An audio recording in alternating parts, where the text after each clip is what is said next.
नमस्कार, स्वागत है आपका टेंडी डिबेट में, जहां होती है चर्चा देश के सबसे जरूरी और विचारणीय मुद्दों पर। आज का सवाल है कि 2025 में विपक्ष की स्थिति आखिरकार क्या है। और सबसे बड़ा सवाल, क्या कांग्रेस पार्टी अब भी भारतीय राजनीति में प्रासंगिक है? चलिए शुरू करते हैं इस दिलचस्प विश्लेषण के साथ।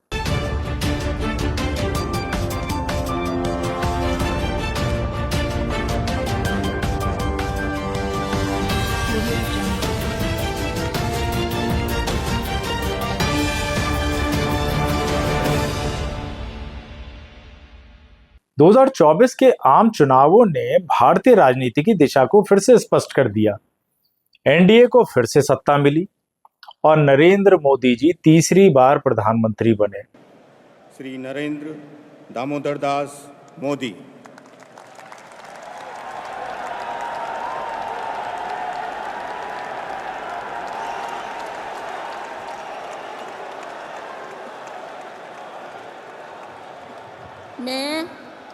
मैं नरेंद्र दामोदर दास मोदी ईश्वर की शपथ लेता हूं कि मैं विधि द्वारा स्थापित भारत के संविधान के प्रति सच्ची श्रद्धा और निष्ठा रखूंगा। लेकिन इस जीत के पीछे एक और महत्वपूर्ण पक्ष छिपा है, वो है विपक्ष की हालत। कांग्रेस पार्टी, जो कभी देश की सबसे बड़ी राजनीतिक शक्ति थी, आज 100 सीटों से भी कम पर सिमटी दिखती है। और इंडिया गठबंधन की कवायद ने कुछ उम्मीदें जगाई, लेकिन रणनीति और एकजुटता की कमी साफ नजर आई। कांग्रेस की हालत इतनी कमजोर क्यों है?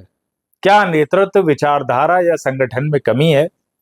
राहुल गांधी की छवि अब भी निर्णायक नेता की नहीं बन पाई है और युवा मतदाताओं को उनमें स्पष्टता दिखती ही नहीं। कई राज्यों में पार्टी की नीतियां कार्यकर्ताओं तक पहुंच ही नहीं पा रही हैं और संसद में या सड़कों पर कांग्रेस की उपस्थिति कमजोर और अनिश्चित दिखाई देती है।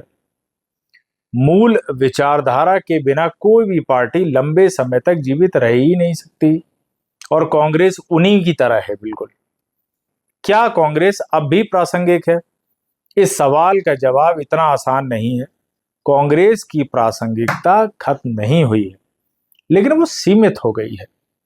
राज्य स्तर पर जैसे कर्नाटक, हिमाचल और तेलंगाना जैसे राज्यों में कांग्रेस अब भी मजबूत है। बीजेपी का विरोध करने वाली सबसे पुरानी पार्टी, भारत में विपक्ष के विचार का प्रतीक अब भी कांग्रेस ही है।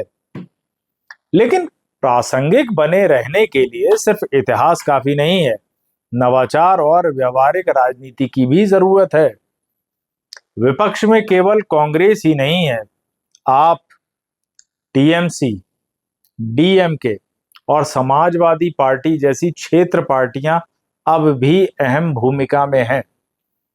टीएमसी ममता बनर्जी के नेतृत्व में बंगाल से बाहर निकलने की कोशिश ही नहीं कर रही है। इंडिया गठबंधन की कोशिश 2024 में सफल नहीं हो पाई, लेकिन 2029 की रणनीति की तैयारी अभी से शुरू हो रही है। अब डिबेट का पॉइंट क्या है?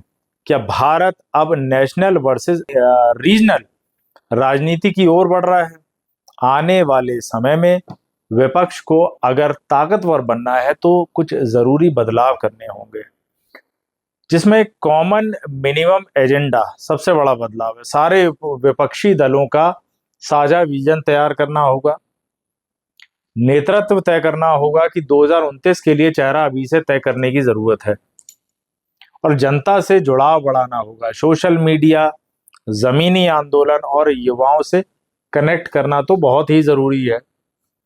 तो क्या कांग्रेस अब भी प्रासंगिक है? जवाब है जी हाँ, बिल्कुल, लेकिन शर्तों के साथ। अगर नेतृत्व में बदलाव, संगठनात्मक मजबूती और विचारधारा की स्पष्टता लाई जाए तो कांग्रेस फिर से चमक सकती है।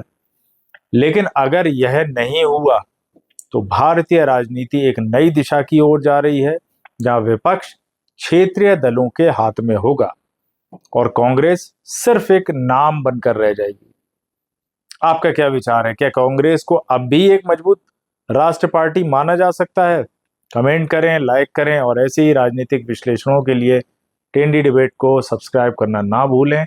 मिलते हैं अगले एपिसोड में, तब तक के लिए जय हिंद।